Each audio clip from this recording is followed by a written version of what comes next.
ਬਾਪ ਅਤੇ ਬੇਟੇ ਅਤੇ ਰੂਹ ਪਾਕ ਦੇ ਨਾਮ ਉਤੇ ਆਮੀਨ। ਸਾਰੇ ਬੱਚਿਆਂ ਨੂੰ ਜੀ ਯਿਸੂ ਮਸੀਹ ਦੀ ਅੱਜ ਦਾ ਦਿਨ ਬੜੀ ਖੁਸ਼ੀ ਦੇ ਨਾਲ ਇਸ ਸਮਾਂ ਤੁਸੀਂ ਟੀਵੀ ਦੇ ਸਾਹਮਣੇ ਪ੍ਰਾਰਥਨਾ ਭਵਨ ਟੀਵੀ ਦੇ ਜ਼ਰੀਏ ਤਾਲੀਮ ਦੇ ਕਲਾਸ ਦੇ ਲਈ ਆਪਣੇ ਆਪ ਨੂੰ ਤਿਆਰ ਕਰਕੇ ਪੜ੍ਹਾਈ ਕਰਨ ਲਈ ਬੈਠੇ ਹੋ। ਸੋ ਸਭ ਤੋਂ ਪਹਿਲਾਂ ਤੁਹਾਨੂੰ ਸਾਰਿਆਂ ਨੂੰ ਇਸ ਕਲਾਸ ਦੇ ਵਿੱਚ ਜੀ ਆਇਆਂ ਨੂੰ ਹਾਰਟੀ ਵੈਲਕਮ। ਹੁਣ ਅਸੀਂ ਪੜ੍ਹਾਈ ਕਰਾਂਗੇ। ਪੜ੍ਹਾਈ ਤੋਂ ਪਹਿਲਾਂ ਹਮੇਸ਼ਾ ਸਾਡੇ ਪ੍ਰਭੂ ਯਿਸੂ ਮਸੀਹ ਦਾ ਨਾਮ ਲੈਣਾ ਅਤੇ ਉਹਨਾਂ ਦੀ ਮੌਜੂਦਗੀ ਅਸੀਂ ਆਪਣੀ ਜ਼ਿੰਦਗੀ ਦੇ ਵਿੱਚ ਹਰ ਇੱਕ ਕਲਾਸ ਦੇ ਵਿੱਚ ਹਰ ਇੱਕ ਕੰਮ ਦੇ ਵਿੱਚ ਮਹਿਸੂਸ ਕਰਨਾ ਬਹੁਤ ਹੀ ਜ਼ਰੂਰੀ ਹੈ। ਸੋ ਆइए ਅਸੀਂ ਸਭ ਤੋਂ ਪਹਿਲਾਂ ਆਪਣੇ ਆਪ ਨੂੰ ਤਿਆਰ ਕਰੀਏ ਪ੍ਰਭੂ ਦੇ ਹਜ਼ੂਰੀ ਨੂੰ ਅਨੁਭਵ ਕਰਨ ਲਈ, ਸਾਡੇ ਵਿਚਕਾਰ ਅਨੁਭਵ ਕਰਨ ਲਈ ਆਪਣੇ ਆਪ ਨੂੰ ਇਸ ਪ੍ਰਾਰਥਨਾ ਦੇ ਰਾਹੀਂ ਤਿਆਰ ਕਰੀਏ।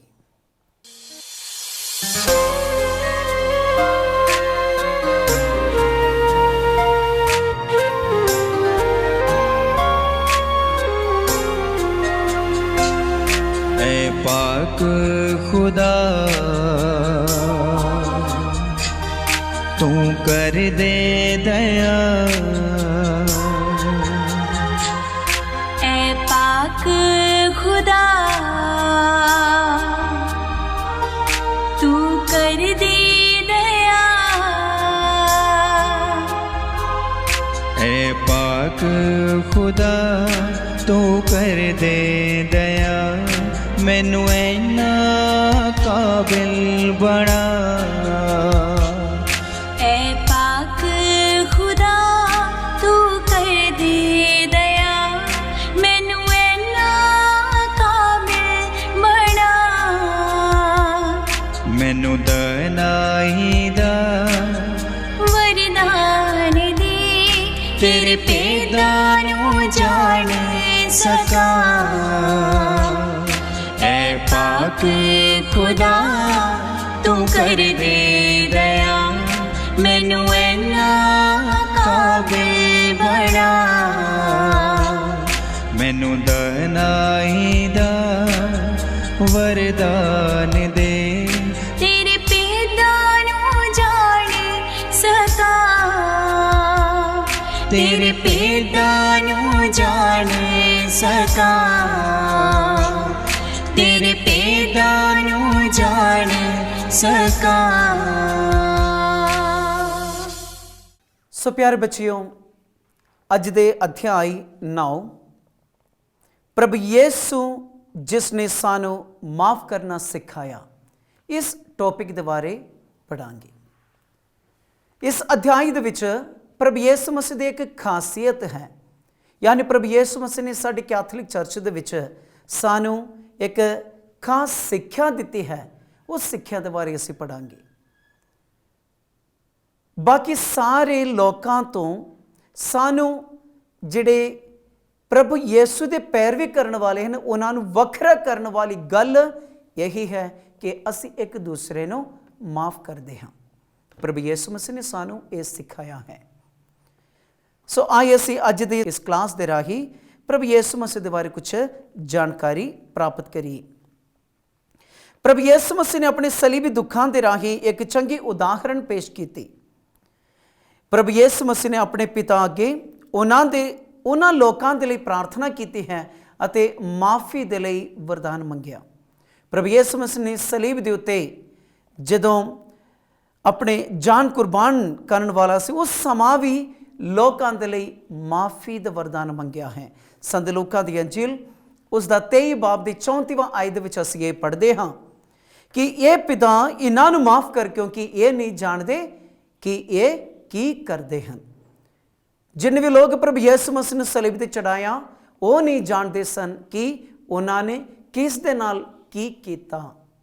ਉਹਨਾਂ ਨੇ ਇਹ ਵੀ ਨਹੀਂ ਜਾਣਿਆ ਕਿ ਜਿਨ੍ਹਾਂ ਨੂੰ ਸਲੀਬ ਦੇ ਤੇ ਚੜਾਇਆ ਗਿਆ ਸੀ ਉਹ ਖੁਦਾ ਦਾ ਪੁੱਤਰ ਹੈ। ਉਹਨਾਂ ਨੇ ਇਹ ਵੀ ਨਹੀਂ ਜਾਣਿਆ ਕਿ ਉਹੀ ਜੋ ਖੁਦਾ ਹੈ ਉਹੀ ਉਹਨਾਂ ਸਾਰੇ ਲੋਕਾਂ ਨੂੰ ਮੁਕਤੀ ਲੈ ਕੇ ਆਇਆ ਹੈ। ਇਹ ਨਹੀਂ ਸਮਝਿਆ। ਸੋ ਪ੍ਰਭੂ ਯਿਸੂ ਮਸੀਹ ਉਹਨਾਂ ਦੇ ਲਈ ਮਾਫੀ ਮੰਗਦਾ ਹੈ ਆਪਣੇ ਪਿਤਾ ਤੋਂ। ਹੁਣ ਅਸੀਂ ਵੇਖਾਂਗੇ ਇਹਦੇ ਵਿੱਚ ਅਸੀਂ 4 ਟੌਪਿਕ ਪੜਾਂਗੇ। 4 ਟੌਪਿਕ ਦੇ ਵਿੱਚ ਵੱਖ-ਵੱਖ ਟੌਪਿਕਾਂ ਦੇ ਵਿੱਚ ਅਸੀਂ ਵੱਖ-ਵੱਖ ਗੱਲਾਂ ਦੇ ਬਾਰੇ ਪੜਾਂਗੇ। ਸਭ ਤੋਂ ਪਹਿਲਾਂ ਅਸੀਂ ਵੇਖਦੇ ਹਾਂ ਨਵੀਂ ਆਗਿਆ। ਨਵੀਂ ਆਗਿਆ ਕਿਹੜੀ ਹੈ? ਅਗਰ ਮੈਂ ਤੁਹਾਨੂੰ ਇਹ ਸਵਾਲ ਪੁੱਛਦਾ, ਪ੍ਰਭੂ ਯਿਸੂ ਮਸੀਹ ਦੀ ਨਵੀਂ ਆਗਿਆ ਕਿਹੜੀ ਹੈ? ਪ੍ਰਭੂ ਯਿਸੂ ਮਸੀਹ ਦੇ ਨਵੀਂ ਆਗਿਆ ਇਹੀ ਹੈ ਕਿ ਪਿਆਰ ਕਰਨਾ। ਪ੍ਰਭੂ ਯਿਸੂ ਮਸੀਹ ਨੇ ਸਾਨੂੰ ਇਹ ਆਗਿਆ ਦਿੱਤੀ ਕਿ ਤੁਸੀਂ ਪਿਆਰ ਕਰਨਾ, ਖੁਦਾ ਬਾਪ ਨੂੰ ਪਿਆਰ ਕਰਨਾ, ਖੁਦਾ ਨੂੰ ਪਿਆਰ ਕਰਨਾ, ਅਤੇ ਤੁਸੀਂ ਤੁਹਾਡੇ ਗੁਆਂਢੀ ਨੂੰ ਵੀ ਪਿਆਰ ਕਰਨਾ ਜਿਸ ਤਰ੍ਹਾਂ ਤੁਸੀਂ ਆਪਣੇ ਆਪ ਨੂੰ ਪਿਆਰ ਕਰਦੇ ਹੋ। ਇਹ ਨਵੀਂ ਆਗਿਆ ਹੈ। ਹੁਣ ਅਸੀਂ ਵੇਖਦੇ ਹਾਂ ਇਸ ਨਵੀਂ ਆਗਿਆ ਦੇ ਵਿੱਚ ਖਾਸੀਅਤ ਕੀ ਹੈ। ਪੁਰਾਣੇ ਨਿਯਮ ਦੇ ਵਿੱਚ ਅਸੀਂ ਪੜ੍ਹਦੇ ਹਾਂ, ਮੂਸਾ ਨਬੀ ਦੇ ਸਮਾਂ ਉਹਨਾਂ ਦੇ ਕਾਨੂੰਨ ਦੇ ਮੁਤਾਬਿਕ, ਉਹਨਾਂ ਦੇ ਜੋ ਰਿਵਾਜ ਹੈ ਉਸ ਦੇ ਮੁਤਾਬਿਕ ਅੱਖ ਦੇ ਬਦਲੇ ਅੱਖ, ਦੰਦ ਦੇ ਬਦਲੇ ਦੰਦ, ਯਹੀ ਇੱਕ ਕਾਨੂੰਨ ਸੀ। ਮਤਲਬ ਜਿਹੜੇ ਲੋਕਾਂ ਨੇ ਕਿਸੇ ਨੂੰ ਦੁੱਖ ਪਹੁੰਚਾਇਆ ਉਹਨਾਂ ਨੂੰ ਵਾਪਸ ਉਲਟ ਦੁੱਖ ਪਹੁੰਚਾਉਣ ਲਈ ਉਹਨਾਂ ਨੂੰ ਇਜਾਜ਼ਤ ਸੀ। ਲੇਕਿਨ ਅੱਜ ਪ੍ਰਭੂ ਯਿਸੂ ਮਸੀਹ ਨੇ ਸਾਨੂੰ ਕੀ ਕਹਿੰਦਾ ਹੈ? ਪ੍ਰਭੂ ਯਿਸੂ ਮਸੀਹ ਅੱਜ ਇਕੱਲੇ ਮੈਨੂੰ, ਤੁਹਾਨੂੰ ਨਹੀਂ, ਇਸ ਪੂਰੀ ਦੁਨੀਆ ਨੂੰ ਇਹੀ ਸਿੱਖਿਆ ਦਿੰਦਾ ਹੈ। ਯਿਸੂ ਮਸੀਹ ਨੇ ਇਸ ਨਿਯਮ ਦਾ ਵਿਰੋਧ ਕੀਤਾ ਅਤੇ ਕਿਹਾ, ਜੇਕਰ ਕੋਈ ਤੁਹਾਡੀ ਸੱਜੀ ਗਲ ਤੇ ਚਪੇੜ ਮਾਰੇ ਤਾਂ ਦੂਜੀ ਵੀ ਉਸ ਵੱਲ ਫੇਰ ਦਿਓ। ਸੋ ਇੱਕ ਗੱਲ ਤੇ ਤੁਹਾਨੂੰ ਮਾਰਿਆ ਤਾਂ ਤੁਸੀਂ ਦੂਜੇ ਸਾਈਡ ਵੀ ਵਿਖਾਉਣਾ ਹੀ ਚਾਹੀਦਾ, ਦੂਜੇ ਗੱਲ ਵੀ ਦਿਖਾਉਣਾ ਹੀ ਚਾਹੀਦੇ ਆ। ਅਤੇ ਉਸ ਤੋਂ ਬਾਅਦ ਅਸੀਂ ਵੇਖਾਂਗੇ, ਜੇਕਰ ਕੋਈ ਤੁਹਾਨੂੰ ਜ਼ਬਰਦਸਤੀ 1 ਮੀਲ ਲੈ ਜਾਵੇ ਤਾਂ ਤੁਸੀਂ ਉਸ ਦੇ ਨਾਲ 2 ਮੀਲ ਚਲੇ ਜਾਵੇ। ਸਦਮਤੀ ਦੀਆਂ ਇੰਜੀਲ ਉਸ ਦਾ 5 ਬਾਬ ਦੇ 39 ਆਇਤ ਤੋਂ 41 ਆਇਤ ਤੱਕ ਅਸੀਂ ਇਹ ਪੜ੍ਹਦੇ ਹਾਂ ਕਿ ਪ੍ਰਭੂ ਯਿਸੂ ਮਸੀਹ ਇਹ ਨਵੀਂ ਆਗਿਆ ਕਿਸ ਤਰ੍ਹਾਂ ਦਿੱਤੇ ਆ। ਤੇ ਪ੍ਰਭੂ ਯਿਸੂ ਮਸੀਹ ਸਾਨੂੰ ਇਹ ਵੀ ਕਹਿੰਦਾ ਹੈ ਕਿ ਤੁਸੀਂ ਤੁਹਾਡੇ ਦੁਸ਼ਮਣਾਂ ਨੂੰ ਪਿਆਰ ਕਰੋ ਅਤੇ ਉਹਨਾਂ ਦੇ ਲਈ ਦੁਆ ਕਰਿਓ। ਕਈ ਵਾਰੀ ਅਸੀਂ ਵੀ ਇਹ ਸੋਚਦੇ ਹਾਂ ਕਿ ਮੈਂ ਮੇਰੇ ਦੁਸ਼ਮਣ ਦੇ ਲਈ ਕਿਉਂ ਪ੍ਰਾਰਥਨਾ ਕਰਨੀ, ਮੈਂ ਕਿਉਂ ਉਹਨਾਂ ਨੂੰ ਪਿਆਰ ਕਰਨਾ, ਜੇਕਰ ਮੈਂ ਉਹਨਾਂ ਨੂੰ ਪਿਆਰ ਕਰਦਾ ਤਾਂ ਫਿਰ ਉਹ ਕਿਸ ਤਰ੍ਹਾਂ ਮੇਰਾ ਦੁਸ਼ਮਣ ਬਣਦਾ। ਬੱਚਿਓ, ਅੱਜ ਤੁਸੀਂ ਵੀ ਇਹ ਸਮਝਣਾ ਚਾਹੀਦਾ ਹੈ ਕਿ ਤੁਹਾਡੇ ਨਾਲ ਕਿਸੇ ਨੇ ਵੀ ਕੋਈ ਵੀ ਤਰ੍ਹਾਂ ਦੇ ਵੈਰ ਵਿਰੋਧੀ ਹੈ ਜਾਂ ਕੋਈ ਦੁਸ਼ਮਣੀ ਹੈ, ਸਭ ਤੋਂ ਪਹਿਲਾਂ ਮਾਫੀ ਮੰਗੋ, ਉਹਨਾਂ ਨਾਲ ਮੇਲ ਮਿਲਾਪ ਕਰੋ। ਅੱਜ ਕੱਲ੍ਹ ਸਾਡੇ ਪਰਿਵਾਰ ਦੇ ਵਿੱਚ ਵੀ ਅਸੀਂ ਵੇਖਦੇ ਹਾਂ ਕਈ ਵਾਰੀ ਆਪਸ ਵਿੱਚ ਲੜਾਈ ਝਗੜਾ, ਆਪਣੇ ਰਿਸ਼ਤੇਦਾਰੀ ਦੇ ਵਿੱਚ ਵੀ ਲੜਾਈ ਝਗੜਾ। ਅਸੀਂ ਨਵੇਂ ਜ਼ਮਾਨੇ ਦੇ ਵਿੱਚ ਅਸੀਂ ਰਹਿੰਦੇ ਹਾਂ। ਅਗਰ ਸਾਡੇ ਪੁਰਖਿਆਂ ਤੇ ਜਾਂ ਆਪਣੇ ਮਾਂ-ਬਾਪ ਦੇ ਕੋਈ ਵੀ ਇਹੋ ਜਿਹੀ ਲੜਾਈ ਹੈ, ਸਾਡੇ ਵੱਲੋਂ ਘੱਟੋ ਘੱਟ ਅਸੀਂ ਉਸ ਨੂੰ ਖਤਮ ਕਰਨਾ ਚਾਹੀਦਾ। ਅਸੀਂ ਕੋਸ਼ਿਸ਼ ਕਰਨੀ ਹੈ ਦੁਸ਼ਮਣਾਂ ਨੂੰ ਪਿਆਰ ਕਰਨਾ ਅਤੇ ਉਹਨਾਂ ਦੇ ਲਈ ਦੁਆ ਕਰਨੀ ਹੈ। ਕਦਮ ਅੱਜ ਅਸੀਂ ਚੁੱਕਣਾ ਚਾਹੀਦਾ ਹੈ। ਸੋ ਪਿਆਰੇ ਬੱਚੇ, ਘੱਟੋ ਘੱਟ ਤੁਸੀਂ ਸ਼ੁਰੂ ਕਰੋ ਜਿਸ ਤਰ੍ਹਾਂ ਪ੍ਰਭੂ ਯਿਸੂ ਮਸੀਹ ਇਸ ਨਵੀਂ ਆਗਿਆ ਮੈਨੂੰ ਵੀ ਤੁਹਾਨੂੰ ਵੀ ਦਿੱਤਾ ਹੈ ਅਤੇ ਇਸ ਨਵੀਂ ਆਗਿਆ ਦੇ ਮੁਤਾਬਿਕ ਆਏ ਅਸੀਂ ਵੀ ਚਲੀਏ। ਉਸ ਤੋਂ ਬਾਅਦ ਅਸੀਂ ਵੇਖਦੇ ਹਾਂ ਪ੍ਰਭੂ ਯਿਸੂ ਮਸੀਹ ਸਦਮਤੀ ਦੀ ਅੰਜੀਲ ਉਸ ਦਾ 5 ਬਾਬ ਦੇ 46 ਆਇਤ ਤੋਂ 47 ਆਇਤ ਤੱਕ ਸਾਨੂੰ ਇੱਕ ਸੰਦੇਸ਼ ਦਿੰਦਾ ਹੈ ਕਿ ਕੁਝ ਲੋਕ ਜੋ ਮੈਨੂੰ ਸੋਚਦੇ ਕਿ ਜੋ ਮੈਨੂੰ ਪਿਆਰ ਕਰਦਾ ਹੈ ਸਿਰਫ ਮੈਂ ਉਹਨਾਂ ਨੂੰ ਪਿਆਰ ਕਰਾਂਗਾ, ਜਾਂ ਕੁਝ ਲੋਕ ਮੇਰੇ ਲਈ ਦੁਆ ਕਰਦੇ, ਮੈਂ ਸਿਰਫ ਉਹਨਾਂ ਲਈ ਦੁਆ ਕਰਾਂਗਾ। ਇਹ ਸੋਚ ਗਲਤ ਹੈ। ਤਾਂ ਫਿਰ ਮੇਰਾ ਤੇ ਫਰੀਜ਼ ਦੇ ਆਪਸ ਵਿੱਚ ਕੀ ਫਰਕ ਹੈ? ਦੋਨੋਂ ਬਰਾਬਰ ਹੈ। ਉਹ ਵੀ ਕਰਦੇ, ਜਾਂ ਕੋਈ ਪਾਪੀ ਇਨਸਾਨ ਉਹ ਵੀ ਇੱਕ ਦੂਸਰੇ ਦੀ ਮਦਦ ਤੋਂ ਕਰਦੇ ਆ। ਸੋ ਸਾਨੂੰ ਪ੍ਰਭੂ ਯਿਸੂ ਮਸੀਹ ਕਹਿੰਦਾ ਹੈ, ਇਹ ਨਾ ਸੋਚੋ ਕਿ ਜੋ ਤੁਹਾਨੂੰ ਪਿਆਰ ਕਰਦੇ ਸਿਰਫ ਉਹਨਾਂ ਨੂੰ ਹੀ ਤੁਸੀਂ ਪਿਆਰ ਕਰਨਾ, ਨਹੀਂ, ਸਾਰਿਆਂ ਨੂੰ ਬਰਾਬਰ ਪਿਆਰ ਕਰਨਾ ਚਾਹੀਦਾ ਹੈ। ਸੋ ਪਿਆਰ ਦੇ ਵਿੱਚ ਪ੍ਰਭੂ ਯਿਸੂ ਮਸੀਹ ਸਾਨੂੰ ਇਹ ਨਵੀਂ ਆਗਿਆ ਦਿੱਤੀ ਹੈ। ਉਸ ਤੋਂ ਬਾਅਦ ਅਸੀਂ ਦੇਖਾਂਗੇ ਮਾਫ ਕਰਨ ਦੇ ਬਾਰੇ ਪ੍ਰਭੂ ਯਿਸੂ ਸੰਦੇਸ਼ ਦਿੰਦਾ ਹੈ। ਮਾਫ ਕਰਨਾ, ਪ੍ਰਭੂ ਯਿਸੂ ਮਸੀਹ ਸਲੀਬ ਦੇ ਉੱਤੋਂ ਸਾਨੂੰ ਇਹ ਆਗਿਆ ਦਿੱਤੀ, ਇੱਕ ਦੂਸਰੇ ਨੂੰ ਮਾਫ ਕਰੋ। ਜਿਸ ਤਰ੍ਹਾਂ ਪ੍ਰਭੂ ਯਿਸੂ ਮਸੀਹ ਨੇ ਉਹਨਾਂ ਸਾਰੇ ਲੋਕਾਂ ਨੂੰ ਮਾਫ ਕੀਤਾ ਹੈ।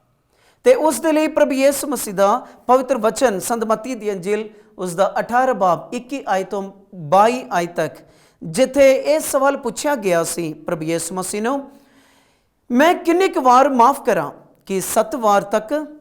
ਯਿਸੂ ਨੇ ਉਸ ਨੂੰ ਕਿਹਾ, ਮੈਂ ਤੁਹਾਨੂੰ ਇਹ ਨਹੀਂ ਕਹਿੰਦਾ 7 ਵਾਰ, ਸਗੋਂ 7 ਦੇ 70 ਵਾਰ। ਯਾਨੀ ਜਦੋਂ ਤੁਸੀਂ ਮਾਫ ਕਰੋਗੇ ਕੋਈ ਲਿਮਿਟੇਸ਼ਨ ਨਹੀਂ ਹੋਣਾ ਚਾਹੀਦਾ। ਅਗਰ ਕੋਈ ਵੀ ਤਰ੍ਹਾਂ ਦੇ ਦੁੱਖ ਤੁਹਾਨੂੰ ਪਹੁੰਚਾਇਆ, ਮਾਫ ਕਰ, ਦਿਲੋਂ ਮਾਫ ਕਰੋ। ਇਹੀ ਪ੍ਰਭੂ ਯਿਸੂ ਮਸੀਹ ਸਾਨੂੰ ਸੰਦੇਸ਼ ਦਿੰਦਾ ਹੈ।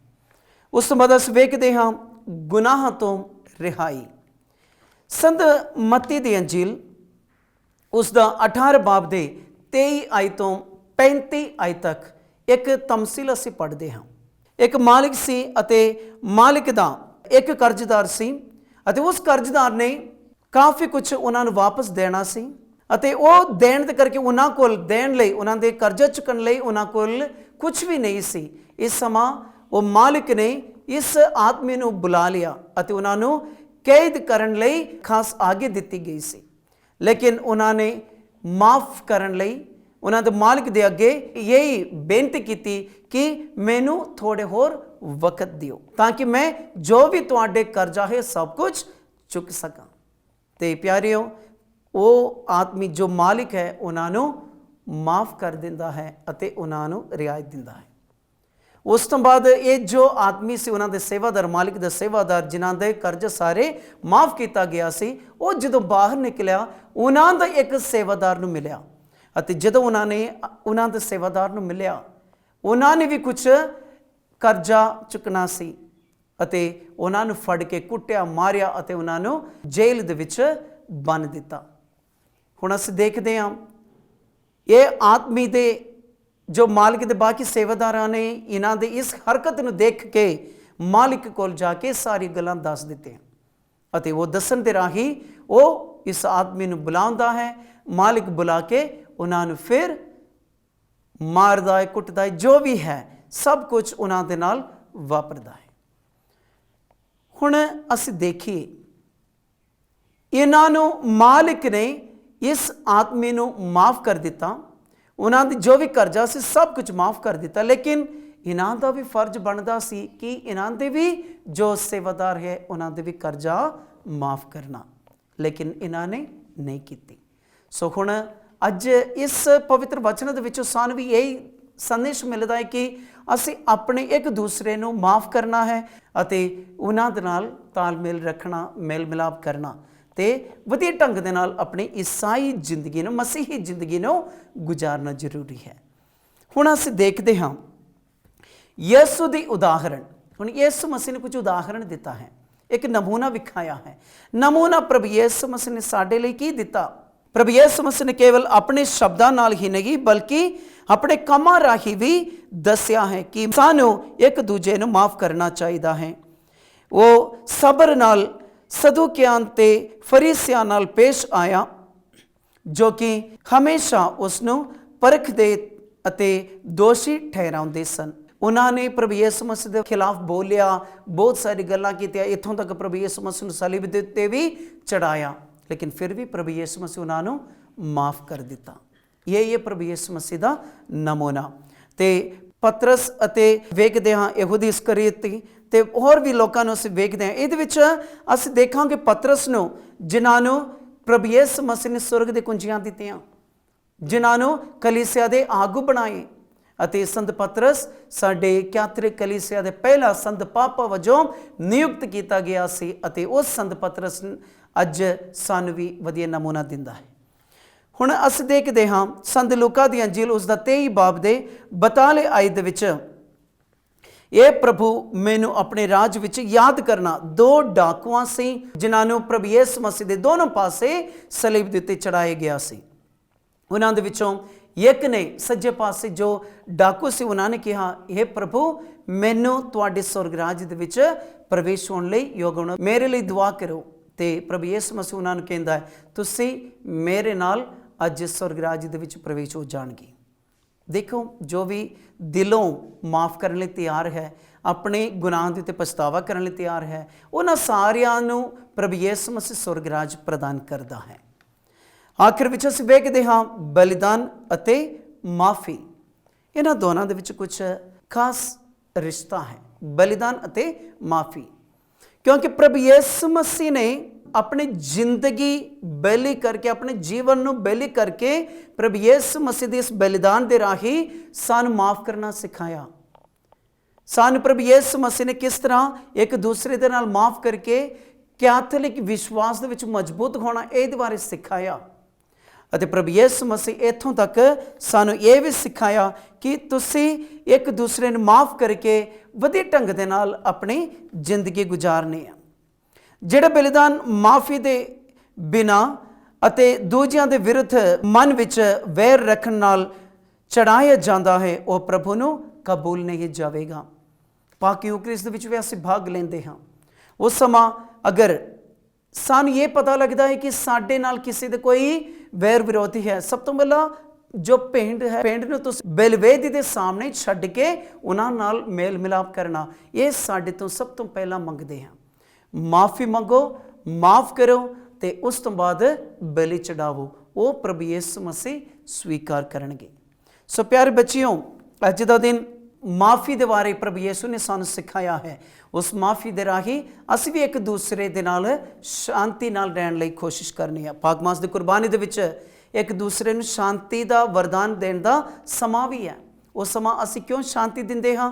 ਕਿਉਂਕਿ ਮੈਂ ਮੇਰੀ ਗੁਆਂਢੀ ਦੇ ਨਾਲ ਮੇਲ ਮਿਲਾਪ ਕੀਤਾ, ਮੈਂ ਮੇਰੇ ਵੈਰੀਆਂ ਨੂੰ ਮਾਫ ਕਰ ਦਿੱਤਾ, ਮੈਂ ਮੇਰੇ ਦੁਸ਼ਮਣਾਂ ਦੇ ਹਰ ਇੱਕ ਗੁਨਾਹ ਨੂੰ, ਹਰ ਇੱਕ ਉਹਨਾਂ ਦੇ ਜੋ ਦੁੱਖ ਮੈਨੂੰ ਪਹੁੰਚਾਇਆ, ਮੇਰੀ ਜ਼ਿੰਦਗੀ ਦੇ ਵਿੱਚ ਪਹੁੰਚਾਇਆ, ਉਹਨਾਂ ਸਾਰਿਆਂ ਨੂੰ ਮਾਫ ਕਰ ਦਿੱਤਾ। ਸੋ ਮੈਂ ਤੁਹਾਨੂੰ ਸ਼ਾਂਤੀ ਦਿੰਦਾ ਹਾਂ। ਇਹ ਪ੍ਰਾਰਥਨਾ ਕਰਕੇ ਅਸੀਂ ਸ਼ਾਂਤੀ ਦਾ ਜੋ ਸਲਾਮ ਆਖਦੇ ਹਾਂ। ਸੋ ਪਿਆਰਿਓ, ਤੁਸੀਂ ਵੀ ਇਹਨਾਂ ਸਾਰੀ ਗੱਲਾਂ ਨੂੰ ਯਾਦ ਰੱਖਣਾ, ਆਪਣੀ ਜ਼ਿੰਦਗੀ ਨੂੰ ਬਦਲ ਦਿਓ।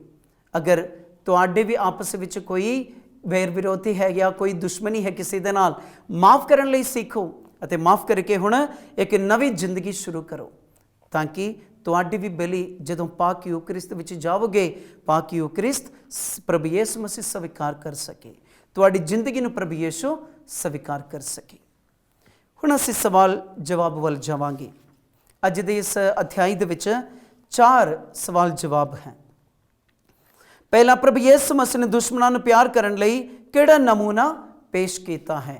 ਪ੍ਰਭੂ ਯਿਸੂ ਮਸੀਹ ਨੇ ਸਲੀਬ ਦੇ ਉੱਤੋਂ यही कहा कि ये प्रभु ये नहीं जानते कि ये की करते हैं। ये प्रार्थना दे राही दुश्मनों को प्यार करने लिए प्रभु यीशु मसीह सानू समझाया है। इसी तरह प्रभु यीशु मसीह सानू ये भी सिक्ख्या दिंदा है, संत मत्ती दी अंजील 5 बाब दे 46 तो 47 आय तक वो वचन तुसी ये जवाब वजों लिख सकते हो। अगला सवाल, जदों पतरस ने यीशु तो पूछा कि कितनी बारी किसी को माफ़ करना चाहिए है, तो यीशु ने उसनों की उत्तर दिता। ਉਹਦੇ जवाब ਅਸੀਂ पढ़ांगे संत मत्ती दी अंजील उसका 18 बाब दे 21 आय तो 22 आय तक। मैं किन्नी क वार माफ़ करा कि 7 वार तक? यीशु ने उसनों कहा, मैं तुहानू ये नहीं कहता 7 वार, सगों 7 दे 70 वार।